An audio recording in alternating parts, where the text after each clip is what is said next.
Film अभिनेत्री से बलात्कार, फिल्म इंडस्ट्री का चौंकाने वाला गंदा चेहरा।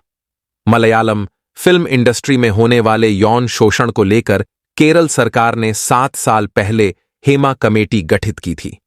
इस कमेटी की रिपोर्ट के आते ही इससे जुड़े लोगों के चेहरों से शराफत का नकाब उतर गया है। इंडस्ट्री में भूचाल आ गया।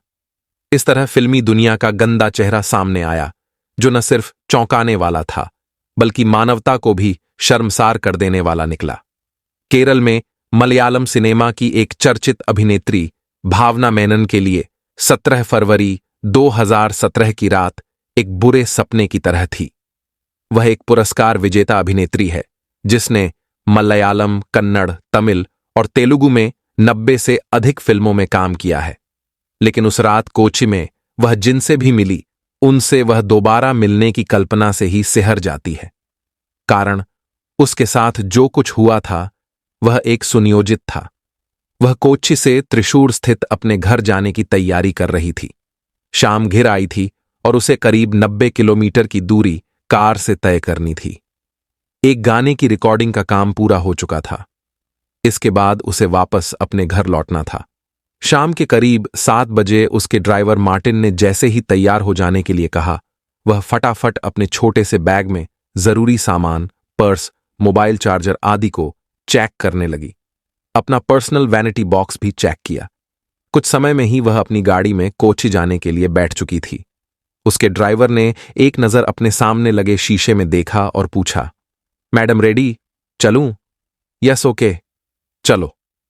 भावना के कहते ही गाड़ी पोर्टिको से निकल गई। कुछ मिनट में ही वह कोच्चि की मुख्य सड़क पर आ चुकी थी। उसी रोज शाम के करीब 7 बजे मणि को एक कॉल आया। उसे कॉल करने वाला पल्सर सुनी था। दरअसल वह फोन सुनील का था, जिसे ज्यादातर लोग पल्सर सुनी के नाम से जानते थे। वह फिल्म इंडस्ट्री में ड्राइवर के तौर पर काम करता था। उसका नाम पल्सर होने के पीछे की खास वजह पल्सर बाइक चुराने की थी। खैर, मणि को पल्सर सुनी ने एक टेम्पो ट्रैवलर तक छोड़ने के लिए साथ चलने को कहा था। मणि एक ऑटो रिक्शा ड्राइवर था। वह लगभग 6 फीट लंबा है। उसकी खाकी वर्दी की आस्तीन उसके बाइसेप्स के चारों ओर थोड़ी ज्यादा कसी हुई रहती थी। उसके दोनों कानों में 3 छेद थे। उनमें स्टड चमकते रहते थे।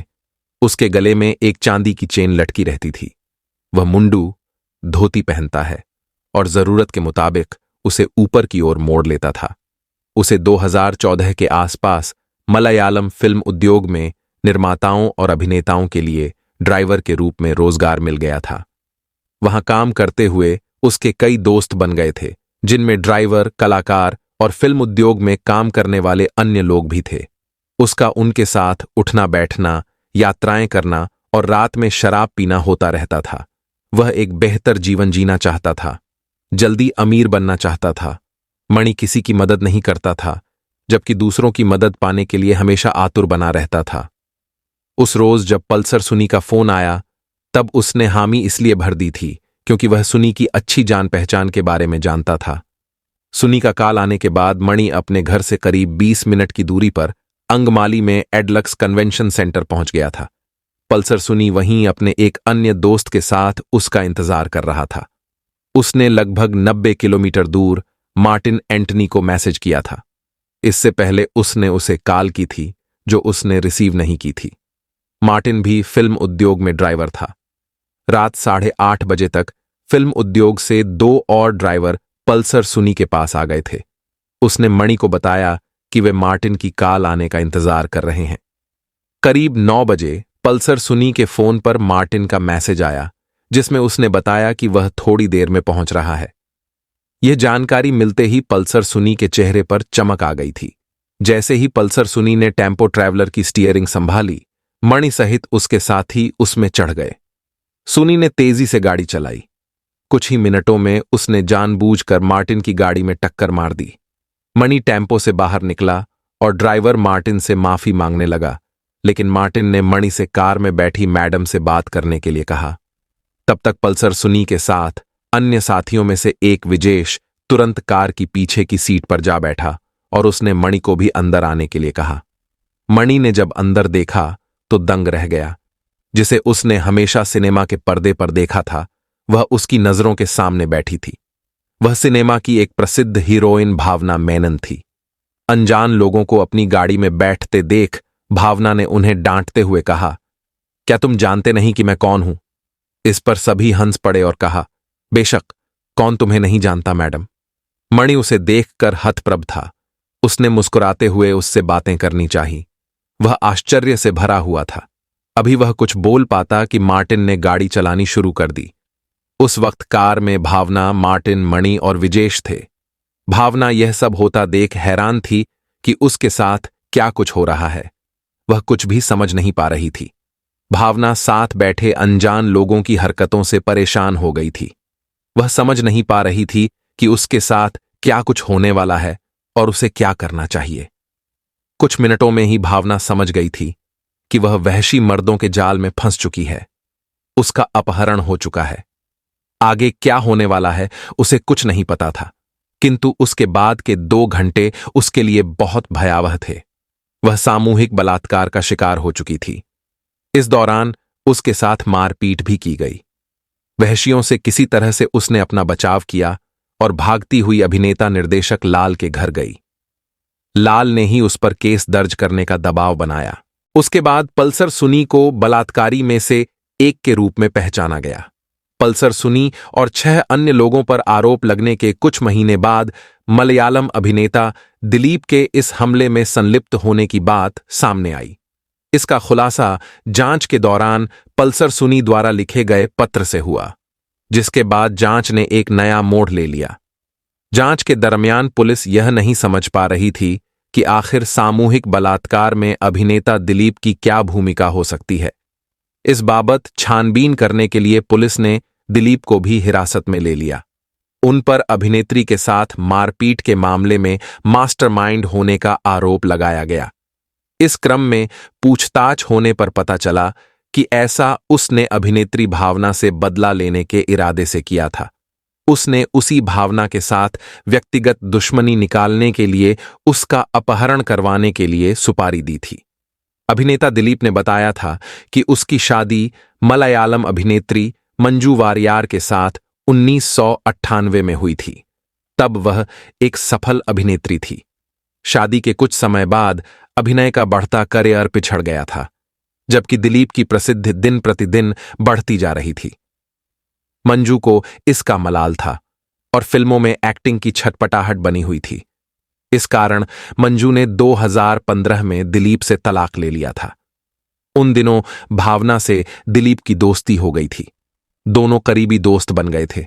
दरअसल दिलीप का मलयालम अभिनेत्री काव्या माधवन के साथ चक्कर चल रहा था। इस बारे में भावना ने मंजू को बताया था। जब तलाक की बारी आई थी तब भावना ने मंजू का पक्ष लिया था। कथित तौर पर तभी दिलीप ने भावना से बदला लेने का मन बना लिया था। उसके बाद उसने वारदात को अंजाम देने की योजना बनाई थी। वह वारदात का वीडियो भी बनाना चाहते थे ताकि भावना को ब्लैकमेल कर सकें।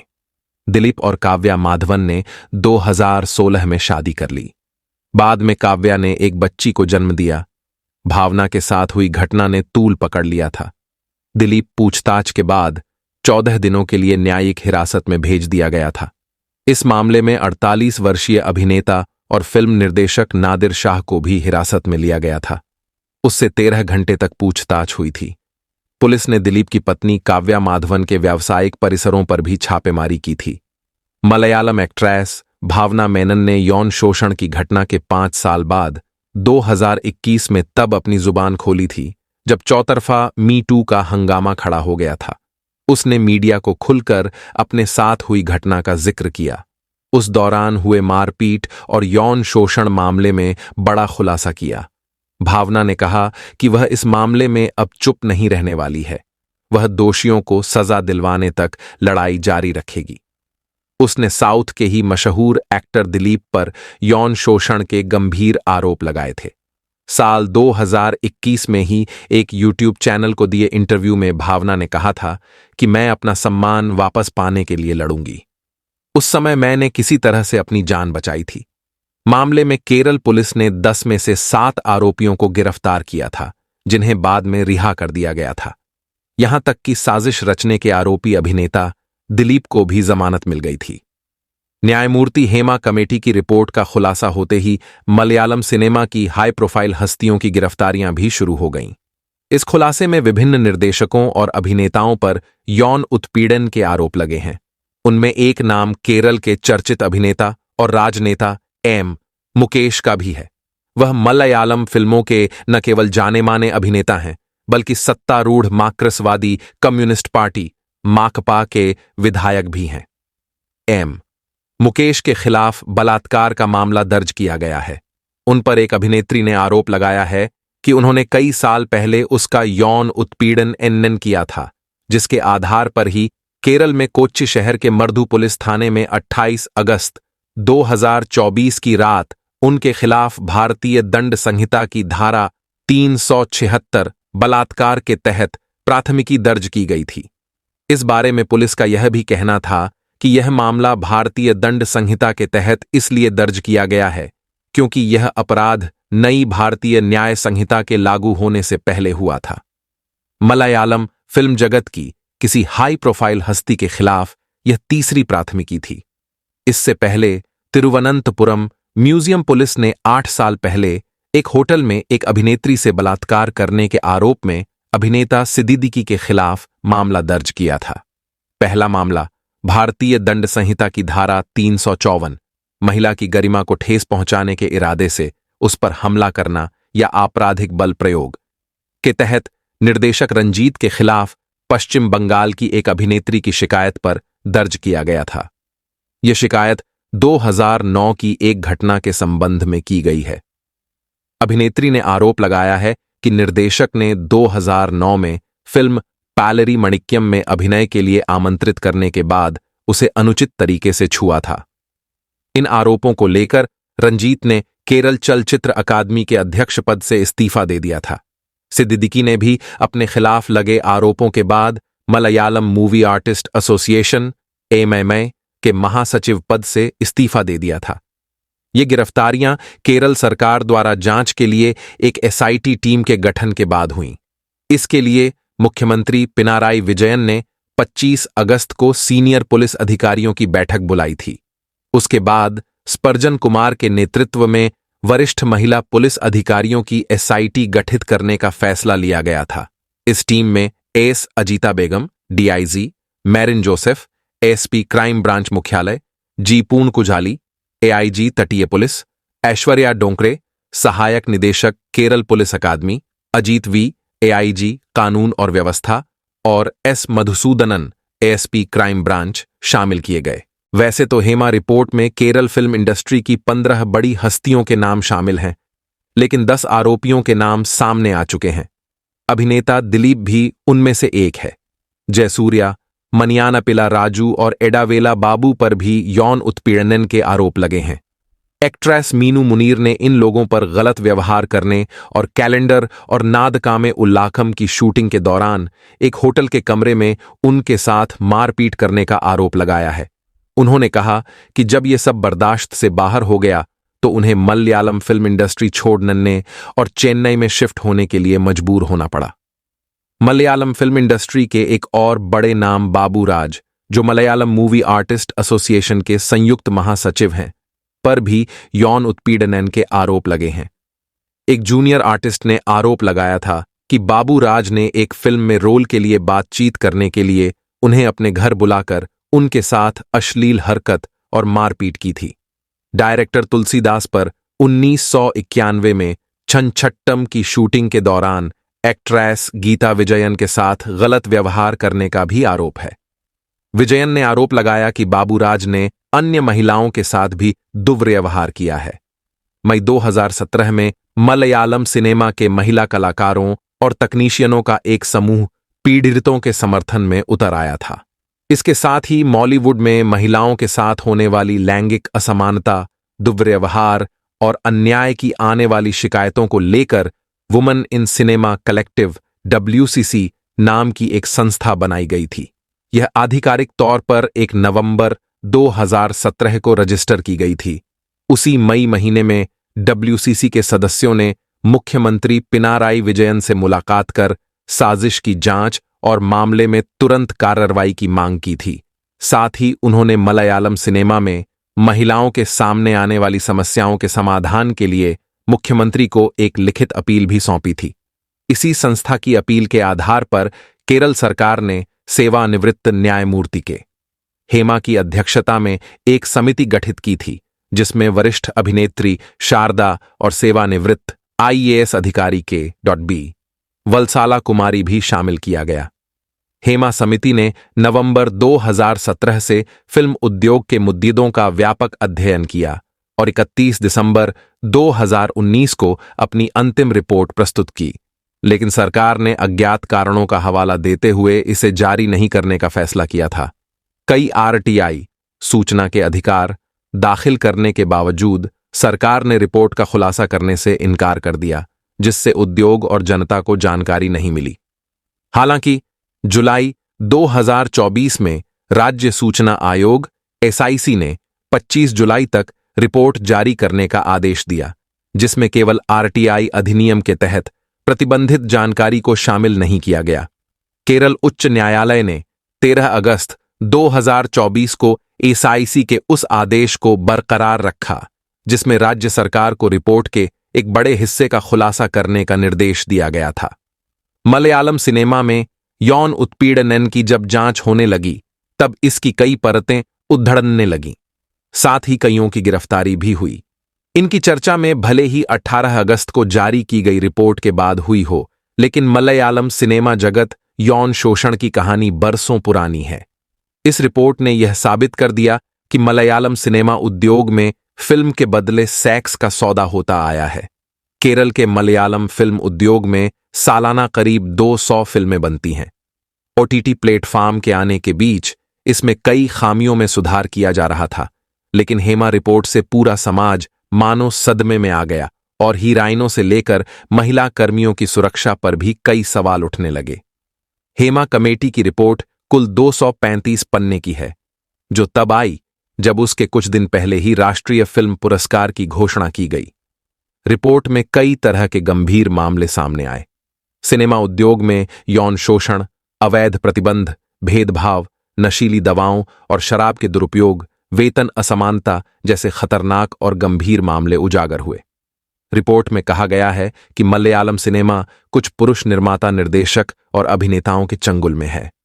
वहां मर्दों का माफिया का राज है।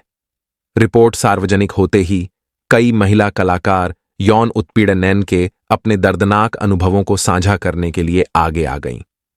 कई लोगों ने मलयालम सिनेमा के कुछ जाने माने चेहरों पर आरोप लगा दिए, जिनमें निर्देशक रंजीत और अभिनेता सिद्दीकी और मुकेश शामिल हैं। 22 अगस्त को केरल उच्च न्यायालय ने राज्य सरकार को समिति की पूरी रिपोर्ट की एक प्रति सीलबंद लिफाफे में न्यायालय के समक्ष प्रस्तुत करने का निर्देश दिया।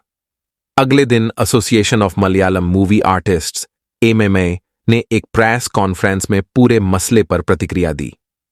उस समय एमएमए के महासचिव और अभिनेता सिद्दीकी ने इन आरोपों से इनकार किया कि एसोसिएशन ने रिपोर्ट के प्रकाशन को रोकने की कोशिश की थी।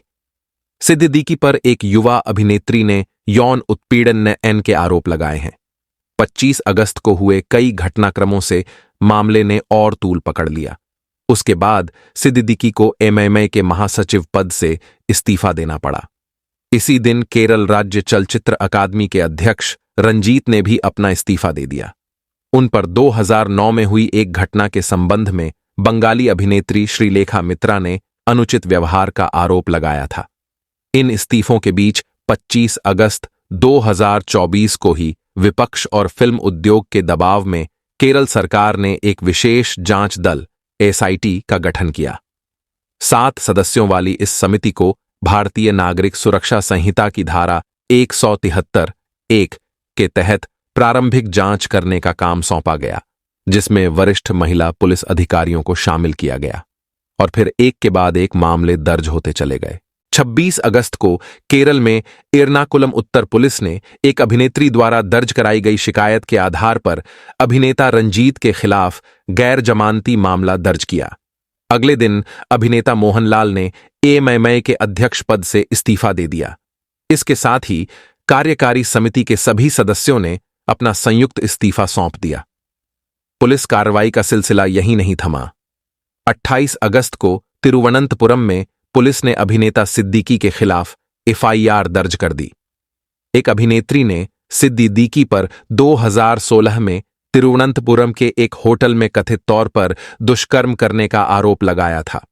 अगले दिन अभिनेता जयसूर्या के खिलाफ एफआईआर दर्ज की गई। जयसूर्या पर कई साल पहले एक फिल्म की शूटिंग के दौरान तिरुवनंतपुरम में राज्य सचिवालय में एक महिला कलाकार का कथित तौर पर यौन उत्पीड़न करने का आरोप लगा। 29 अगस्त को ही केरल की कोच्चि सिटी पुलिस ने अभिनेता एम. मुकेश, अभिनेता मनियानपिला राजू, अभिनेता एडावेला बाबू, वी.एस. चंद्रशेखरन और प्रोडक्शन कंट्रोलर नोबल के खिलाफ 5 मामले दर्ज किए। ये मामले अभिनेत्री मीनू मुनीर द्वारा लगाए गए यौन उत्पीड़न के आरोपों के संबंध में दर्ज किए गए। अगले दिन केरल पुलिस ने मलयालम फिल्म अभिनेता जयसूर्या के खिलाफ यौन उत्पीड़न का दूसरा मामला दर्ज किया। तिरुवनंतपुरम में कर्मना पुलिस ने एक फिल्म सेट पर जयसूर्या के साथ काम करने वाली एक अभिनेत्री के बयान पर 30 अगस्त को एफआईआर दर्ज की गई।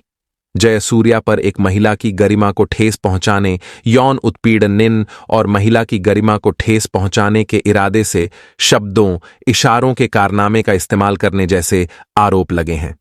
रिपोर्ट में मुकेश, जयसूर्या और अन्य के खिलाफ बलात्कार का मामला सामने आ गया। जूनियर कलाकार मीनू मुनीर ने जाने-माने अभिनेता जयसूर्या पर यौन शोषण का आरोप लगाया। उन्होंने मुकेश, जयसूर्या, मनियानपिला राजू और एडावेला बाबू समेत 7 लोगों के खिलाफ शिकायत भी दर्ज कराई। एक अन्य जूनियर कलाकार ने भी अभिनेता निर्माता बाबूराज पर 2019 में उसका यौन उत्पीड़न करने का आरोप लगाया। मनियानपिला राजू के खिलाफ अवांछित यौन संबंध बनाने का मामला दर्ज किया गया था। 2009 में एक फिल्म की शूटिंग के दौरान फोर्ट कोच्चि के एक होटल में रहने के दौरान पीड़िता के साथ बलात्कार किया गया था। अभिनेत्री माला पार्वती ने फिल्म सेट पर यौन शोषण की घटना और अपने बेटे के खिलाफ आरोपों पर बात की। दिग्गज अभिनेत्री माला पार्वती ने एक और परेशान करने वाला खुलासा किया। उन्होंने आरोप लगाया है कि 2010 की मलयालम फिल्म अपूर्व रागम की शूटिंग के दौरान उनका यौन शोषण किया गया था। प्रसिद्ध अभिनेत्री राधिका सरत कुमार ने एक चौंकाने वाली घटना का खुलासा किया। उन्होंने बताया कि मलयालम फिल्म के सेट पर महिला कलाकारों के कैरावैन में छिपे हुए कैमरे लगाए गए थे ताकि उन्हें नग्न अवस्था में रिकॉर्ड किया जा सके और बाद में इसको फिल्म शूटिंग में शामिल कई पुरुषों के बीच साझा किया गया। हाल फिलहाल में यौन शोषण के आरोपों से घिरी इस इंडस्ट्री पर लगे कई आरोपों में हीरोइन राधिका का आरोप बेहद चौंकाने वाला है। इनके अनुसार कपड़े बदलती हीरोइनों की वीडियो रिकॉर्डिंग की जाती है। फिल्म के सेट पर उस वीडियो को सभी लोग अपने मोबाइल में देखते हैं। राधिका सरत कुमार का कहना है कि मलयालम फिल्मों के सेट पर कैरावैन, बड़ी सी गाड़ी जिसमें हीरो हीरोइन कपड़े बदलने से लेकर मेकअप आदि करने या आराम करने वाली के लिए भी जगह लगी होती है, उसमें हिडन कैमरा लगा दिया जाता है। जब हीरोइनें इसमें अपने कपड़े बदलने जाती हैं तो उनकी नंगी वीडियो रिकॉर्ड कर ली जाती है। एक अन्य अभिनेत्री लक्ष्मी रामकृष्णन ने मलयालम सिनेमा में महिलाओं के साथ दुर्व्यवहार के बारे में बात की है। उसने कहा कि उसे एक साधारण दृश्य को 19 बार फिर से शूट करने के लिए मजबूर किया गया क्योंकि उन्होंने मुख्य निर्देशक की रुचि के आगे घुटने नहीं टेके थे। केरल फिल्म उद्योग में महिलाओं की यौन दुर्व्यवहार की कई कहानियां उजागर होने लगी हैं। एक मेकअप आर्टिस्ट जो रात में अपने कमरे में एक अजनबी को देखकर जाग गई थी।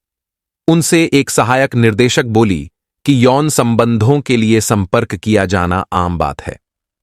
मलयालम फिल्मों में 15 साल तक मेकअप आर्टिस्ट के रूप में काम करने के बाद उन्होंने अपना काम बदल लिया है। वह रोजी रोटी के लिए अब दुल्हन का मेकअप करती है। उसे एक मेकअप आर्टिस्ट के तौर पर राष्ट्रीय पुरस्कार तक मिल चुका है। मलयालम फिल्म इंडस्ट्री में सिर्फ हीरोइनों के अलावा हीरो भी यौनाचार के शिकार होते हैं। इसका खुलासा मलयाली फिल्मों के डायरेक्टर रंजीत के खिलाफ एक हीरो द्वारा दर्ज करवाई गई एफआईआर से पता चला। यह कहानी बताने के पीछे हमारा उद्देश्य किसी की भावना को आहत करना या परेशान करना नहीं है, बल्कि आमजन को शिक्षित व सावधान करना ही एकमात्र ध्येय है। यह कहानी आपको कैसी लगी, कमेंट करके जरूर बताएं। यह कहानी क्या सीख व सबक देती है, वह भी लिखें। आपको किस तरह की कहानियां पसंद है जो रियल घटना पर आधारित हो? इस तरह की कहानियों के लिए हमारे YouTube चैनल को सब्सक्राइब करें और Facebook पेज को फॉलो जरूर करें। धन्यवाद।